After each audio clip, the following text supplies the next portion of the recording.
U sklopu projekta planirane su raznovrsne aktivnosti, radionice gdje radimo na teme izgradnju mira, pomirenja i interkulturalnog dijaloga.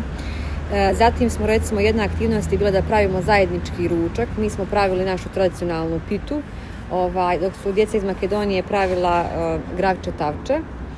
Tako da je to bilo jako interesantno. Danas smo bili u obilasku Voli fabrike, tako da nam je i tamo zaista bilo interesantno i lijepo. Osim toga imamo još dosta planiranih aktivnosti, obilazaka, planirana je posjeta i Skoplju, karaoke veče i tako. Uglavnom veselo, interesantno i jako poučno. Aktivnosti su zaista zanimljive, interesantne i radujemo se novim aktivnostima.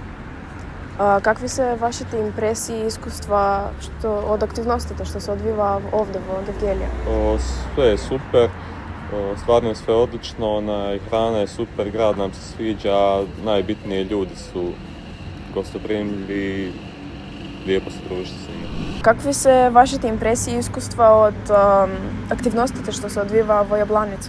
Децата беа прекрасни, многу дружелюбиви, се беше прекрасно, едва чекавме да дојдат повторно во Gevgelija. Се сплотивте ли лесно со вашите врсници од училиштето со кои што се работувате? Да, многу лесно се здруживме. Не очекувавме дека толку ќе се здружиме и секогаш ќе остане пријателството за секогаш.